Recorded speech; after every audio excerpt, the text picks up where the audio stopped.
In 2013, two of the biggest names in Coupé Décalé, Serge Beynaud and DJ Arafat, have collaborated to offer their audience the title name Chokora.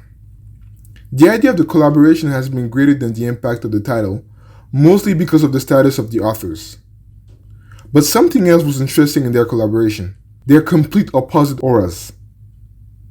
They were opposite across so many dimensions, and yet they were still both adulated by the Ivorian public.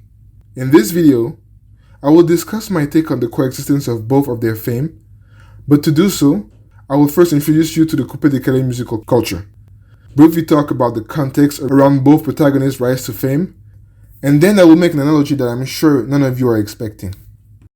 So hello, welcome to the Botengu channel. I use this channel to show videos about music theory, others with myself playing music, and I also like to make small documentaries on African music. You can like, comment, and subscribe if you want to see more. To first introduce the protagonist, I think it might be important to discuss a bit of background on the musical culture that they share. The origins of Coupé Décalé. In the late 90s, early 2000, Ivorians used to gather up in some French nightclubs. In one of those nightclubs, a group of flashy men, known as the Jet Set, regularly displayed their dancing skills on the dance floor. The MC, named DJ Jacob, saw this and started to shout catchy phrases to accompany them. Coupé Décalé was a phrase that he shouted. It literally meant cut and shift, but in the Ivorian jargon, it meant steal and leave. Coupé Décalé sounds were then recorded in the studio and mixed by producers. To clarify a few things, in the Coupé Décalé musical culture, MCs are called DJs and music producers are called arrangeurs. For the rest of the video, we will use that terminology. It is important to mention that a lot of Coupé Décalé concepts were initially simply plagiarized from Congolese soukous music. Some of the artists' names were almost identical, the dance moves were similar, the interjection and the entertaining shouts were either in French or they were mimicking words in the Lingala language, which ended up being meaningless words. Finally, even the melodies were the same.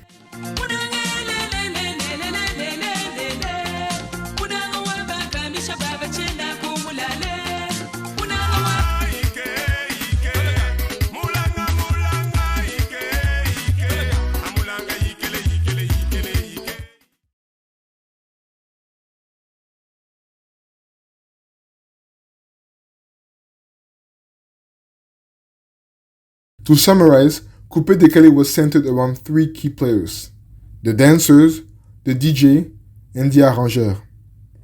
It is in that frame that the two protagonists appear.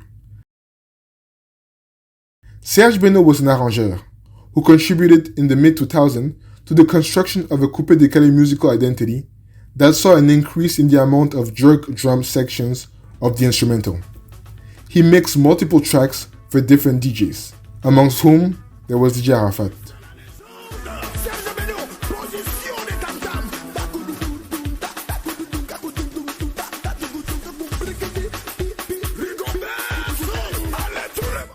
Encouraged by his peers, Serge Beynaud then decided to become a DJ. His mixing and instrumental skills, as well as his sense of fashion, would make him become an unavoidable figure in the Coupé Décalé till this day. While DJ Arafat, who always had been an important Coupé Décalé figure since 2003, started to become its most important figure in the late 2000s. Arafat came up with a concept that revolutionized the Coupé Décalé by putting specific sections for dancers. His songs would start off with an introduction, then have a dancing part. The dance section would have a chorus, where the name of the dance would be repeated, then the verse would be simply made of heavily jerked sections. And each of those verses would be dedicated to a dancer of the artist, similar to how breakdance was made, but instead of turntables, it was simply drums. It is that revolution that contributed to making the Coupé Décalé evolve, and that contribution was then emulated by his peers, like Serge Beynaud, for example. In the early 2010s, the two artists were the most relevant Coupé Décalé artists. But what was interesting was how they were at complete opposite of the masculinity spectrum. On one side, Arafat was hyper-masculine, while on the other side, Serge Beynaud had a more feminine touch. Even when it comes to their upbringing, they were actually opposites. Arafat had fled from home, he hung out in the street, he became an actual disc jockey. Because of promoters, he was sent to Europe for shows, but because of his misbehavior, he was repatriated from Europe and went to jail. On the other side, Serge Beynaud was a good son who was given a piano by his father, and he used that piano to develop his beatmaker skills. On one side, Arafat was a violent man. There's videos of him beating his dancers, and there's a famous video of him beating his girlfriend. On the other side, Serge Beynaud has no history of violence, and he even said in an interview that he needs the permission of his wife to go out. On one side, Arafat often wear rough attires. He used to wear, for example, military clothing in his video. While on the other side, Serge Beynaud was refined and sophisticated. On one side, Arafat had male dancers, while on the other side, Serge Beynaud used female dancers. The dances that Arafat came up with usually included upper body parts, hands, chest, etc. While on the other side, Serge Beynaud dances usually included lower body parts, feet, legs, and hips. Arafat had a deep masculine voice, while Serge Beynaud had more of a light voice. The name Arafat came from the dictator Yasser Arafat, and it was used to describe the DJ's hardcore behavior. Even when it comes to his nicknames, all of the nicknames that DJ Arafat had were related to dictators or army leaders, Commandant Zabra and Sao Tao le Dictateur, for example. While on the other side, the name Serge Beynaud was actually part of his real name, but it sounds more like a French luxury brand. The nicknames that Serge Beynaud gave himself also refer to his fashion sense and physical appearance more than anything. Finally, Arafat was impulsive and was known for his clashes online, while Serge Beynaud was humble and discreet. For those who have seen my video on the duality of black musical theme, I have to specify that it's not the same thing here. In this precise case, both are affirming themselves. Both are thinking highly of themselves. The main difference is the aesthetics through which they are affirming themselves. Now, the appropriate question to ask is why? Why were those two artists situated at opposite sides of the masculinity spectrum, both adulated by the Ivorian public? And how could their masculinities coexist on top of the Ivorian show business? At first, I tried to reason it out by studying the composition of the audience.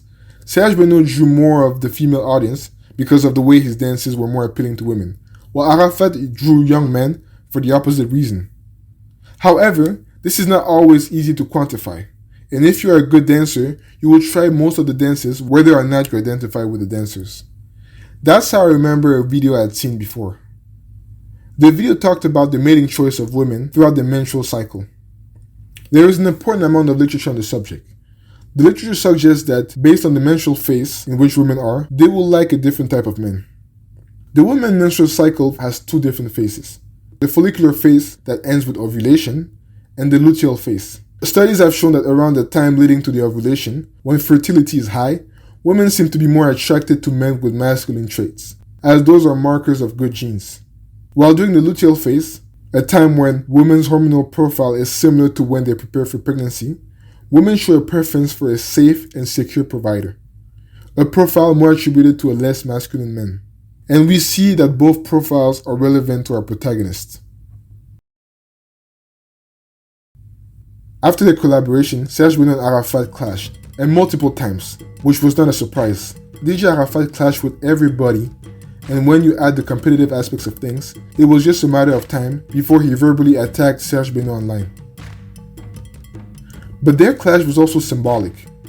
Arafat made homophobic accusations towards Serge Beynaud, while the rare time that Serge Beynaud responded, it was to claim that the reason why Arafat was angry and nervous and going after everyone was because he was, let's just say, small in the pants.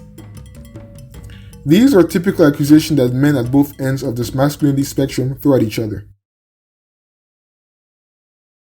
They made peace and re-clashed multiple times.